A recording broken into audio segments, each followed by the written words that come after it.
Hello and welcome back to another demo video. So I realized in the chapter that I did, or in the previous demo video, sorry, I did 3-1 and I can't remember what the other one was, 3-4. Don't know where my head was. Those totally weren't the homework assignments, right? Homework assignments were 3-6A and 3-8A, right? So what I'm going to do is run through each of those homework problems, meaning I'm going to do the B problems. So just help you out, let you know kind of what we're looking for, what the problem's asking, and how we need to attack that. Okay. So the first one they tell us is that prepaid advertising at December 31st is $900. Okay. So we have a prepaid expense. And remember what the journal entries are for prepaid expenses, right?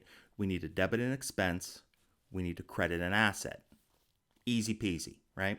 So the first one says that we need to debit an expense. Well, this is advertising expense that has changed, right? It decreased. So we obviously need to recognize an expense. We need to recognize advertising expense. So I'm just going to abbreviate and say ad expense. And what is the amount? Well, they tell us that prepaid advertising at December 31st is $900. They're telling us what the ending balance of that account is. Well, if I look at the unadjusted trial balance that they provide us, they tell us that prepaid advertising has a balance of $3,200. So I'm going to take that $3,200 beginning balance and subtract out the ending balance, $900, which was given to us. We used $2,300 of advertising expense. So I need to then adjust the prepaid advertising. That's my asset.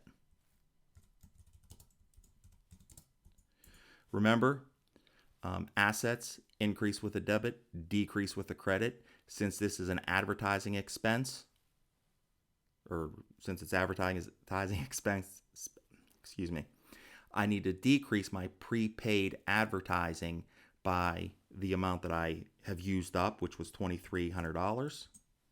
That's my debit and credit. What is my explanation here? Well, recognized,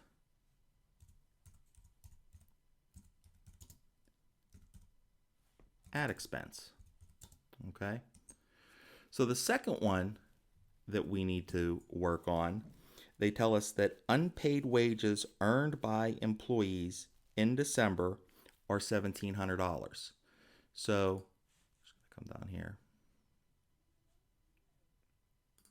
So we have unpaid wages of $1,700. Okay. They're not paid, they're not recognized. This is an example of accrued expenses, right? So if you think back, how do we journal accrued expenses? Well, we need to debit an expense, obviously, and we need to credit a payable.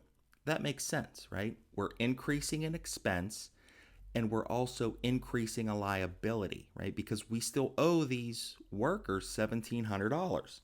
So I'm going to debit wage expense for the $1,700 that they tell us. And I'm going to credit, and I need to create this account because I don't see it on my unadjusted trial balance. So I'm going to create a wages payable account because I do in fact have a liability. What's the liability? I got to pay wages to employees. And I credit that for $1,700.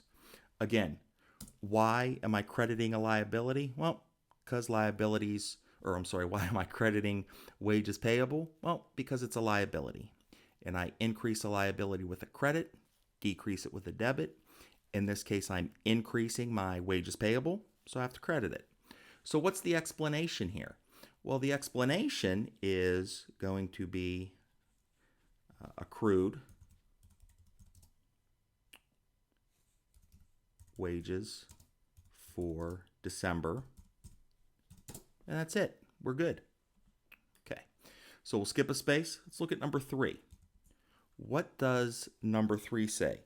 Number 3 says prepaid insurance at December 31st is $2,380. So this is another example of a prepaid expense. We already did one for advertising, so this one should be easy, right? So we're going to have to basically do the same thing that we did in for number 1. We need to debit an expense, credit an asset. What expense are we debiting? Well, it tells us it's for insurance, right? Our prepaid insurance account, which is an asset, isn't $6,420 anymore. At the end of December, the balance in that account is $2,380. So we need to adjust that account. We are using we're using an asset, right? That asset is expiring, so we need to recognize it as an expense. So I'm going to abbreviate and just say INS expense or insurance expense.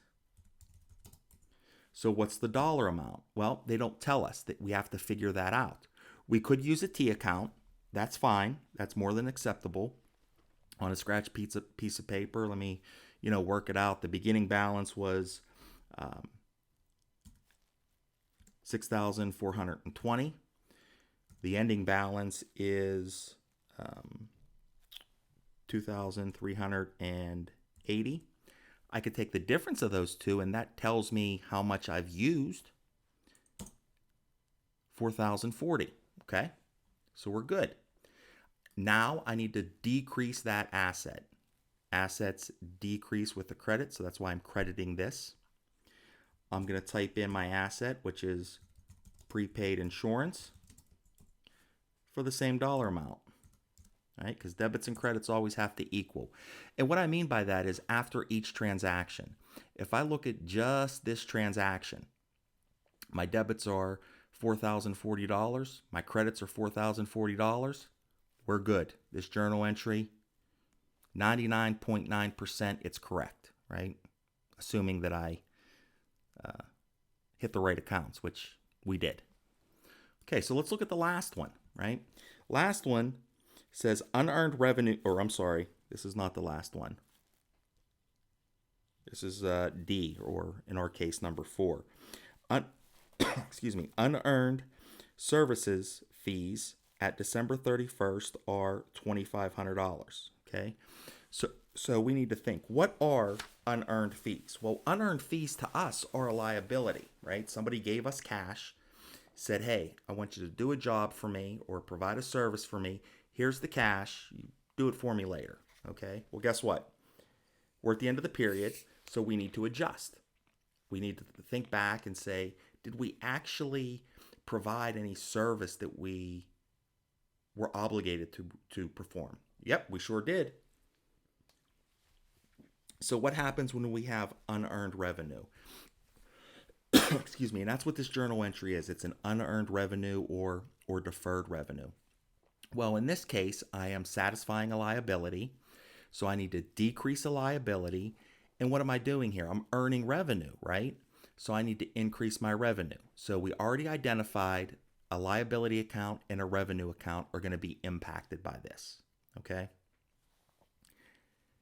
Which specific liability account? Well, it's unearned revenue. How do we know that? Because it says it in the problem. So I'm going to debit unearned revenue for how much? Well, they don't tell us. They want us to figure that out. We know that the unearned service fees account has a balance of $5,400. At the end of December, we see that, that balance now is $2,500. I'm going to take the difference between the two. Usually helps if you put an equal sign in there. There we go. So we've actually earned $2,900 worth of revenue. So what am I going to do? I'm going to credit service fees. And specifically in this example, it says the account we're using is service fees earned. And that's going to be for the same dollar amount, $2,900. Now we're going to get to the last one.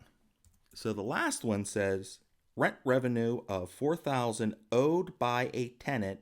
It's not recorded yet at December 31st. So what is this? This is an example of accrued revenues, right? We've provided somebody with a service. They owe us money, right? We have satisfied the obligation of providing, and let me rephrase that. I don't want to say obligation. We have provided them with a service. We are recognizing this service fees. We need to get something for it. Well, they owe us cash, but we're not getting cash. We have a right to receive cash.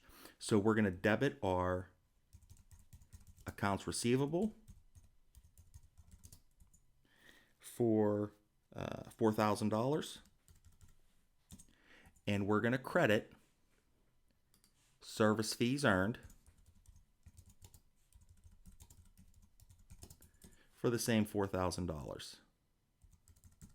Now this video took me a little longer because I was trying to explain some things of how to do it and whatnot. When you do problem 3-6A, should not take you that long. We're virtually going to do the same journal entries, right? So this is how it should be set up, and recognizing, okay, what am I doing here? Do I have a prepaid expense?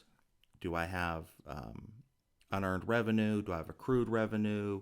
Do I have an accrued expense? And doing the proper journal entries, okay? So I'm going to come back in another video, and I'm going to work on problem 3-8, and we'll go from there. Okay, thanks for tuning in, and we'll see you in a little.